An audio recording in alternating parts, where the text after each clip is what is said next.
Hi students, நம்ம இன்னைக்கு என்ன பார்க்க போறோம்னா 10th ஸ்டாண்டர்ட் NCERT மேத் புக்கில் எக்ஸசைஸ் 8.2ல ஃபஸ்ட்டில் 5th சம் பார்க்க போகிறோம். 5 cos ஸ்கொயர், இது கொசிக்கண்ட் இல்லை, 5 cos square 60 degree plus 4 secant square 30 degree minus tan square 45 degree divided by sine square 30 degree plus cos square 30 degree. சரியா? இப்போ இதை வந்து சொல்யூஷன் எழுத போகிறோம். சொல்யூஷன் என்ன எழுத போகிறோன்னா 5 cos ஸ்கொயர் 60 டிகிரி, 5 cos ஸ்கொயருக்கு 5 அப்படியே இருக்கணும். cos 60 டிகிரியோட வேல்யூ வந்து 1/2, அதான் ஸ்கொயர் கொடுத்துருக்கனால ஹோல் ஸ்கொயர் போட்டுட்டோம். அடுத்து ப்ளஸ் 4 இன்ட்டு கொசீக்கன் 30 டிகிரி, கொசீக்கன் 30 டிகிரினா சீக்கன் 30 டிகிரியோட வேல்யூ வந்து என்னது 2/√3, இதை ஹோல் ஸ்கொயர் பண்ணணும். இப்போ இது மட்டும், இந்த வேல்யூ மட்டும் தான் ஹோல் ஸ்கொயர் வரும். போட்டாச்சு. 4க்கு வந்து ஸ்கொயர் வராது. அதே மாதிரி மைனஸ் போட்டாச்சு. இங்கே tan ஸ்கொயர் 45 டிகிரியா, டேனோட 45ஓட வேல்யூ 1, அதை ஸ்கொயர் பண்ணால் அதே வேல்யூ தான் கிடைக்கும். Divided by sine square 30 degree, sine 30 டிகிரியோட வேல்யூ வந்து என்னதான் 1/2, அதை ஹோல் ஸ்கொயர் பண்ணிட்டோம். ப்ளஸ் காஸ் 30 டிகிரினா என்ன வரும், √3/2 த ஹோல் ஸ்கொயர் வந்துருச்சு. இப்போ இதை சிம்பிளிஃபை பண்ணுவோமா, இங்கே என்ன வரும், 5 அப்படியே வரும். இது வந்து 1/2 த ஹோல் ஸ்கொயர்னா 1/4ன்னு வந்துடும்.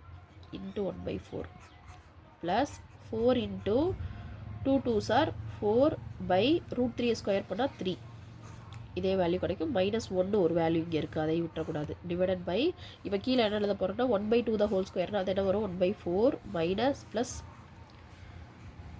இது வந்து √3 ஸ்கொயர்னு வருது. √3 ஸ்கொயர்னா என்ன வரும், 3 ஆயிரும். இதை 2 ஸ்கொயர் பண்ணோம்னாலும் 4. ஒரு ஹோல் ஸ்கொயர்னு இருந்தால் நியூமரேட்டரை ஸ்கொயர் பண்ணணும், டினாமினேட்டரை ஸ்கொயர் பண்ணணும், மறந்துடக்கூடாது.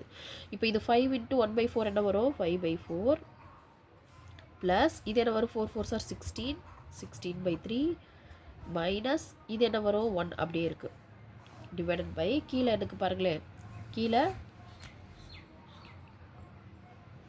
4, இதை வந்து சிம்பிளிஃபை பண்ணிடுமா, டினாமினேட்டர் ரெண்டையும் இங்கே கீழே மல்டிப்ளை பண்ணால் என்ன வரும், 4 4s are 16, அப்படியே கிராஸ் மல்டிப்ளை பண்ணி ஆட் பண்ணிடுவோம். 1 4 is 4 ப்ளஸ் இதோட 4 3s are 12, இது அப்படியே இருக்கட்டும். இப்போ இங்கேயும் சிம்பிளிஃபை பண்ணிடுவோம். இதுக்கு எல்சிஎம் எடுத்தால் என்ன கிடைக்கும், 12 கிடைக்கும்.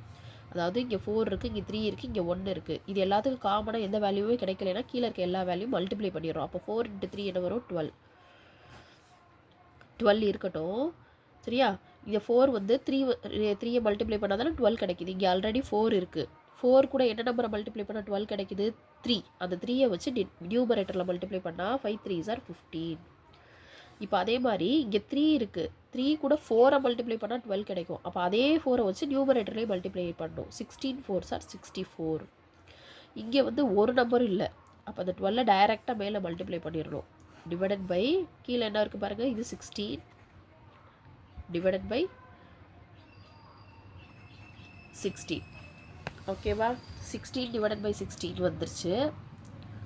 இது என்ன பண்ணிடலாம், அப்படியே டைரெக்டாக கேன்சல் பண்ணிவிட்டு விட்டுறலாம். மேலே இருக்க நியூமரேட்டர் மட்டும் இருக்கட்டும். என்ன இருக்குது, 15 ப்ளஸ் 64 மைனஸ் 12 டிவைடட் பை 12 அப்படின்னு இருக்குது.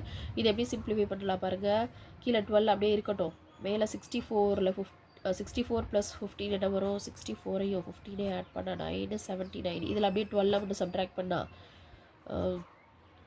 7 6. அப்போ 67/12 இதுதான் ஆன்சர்.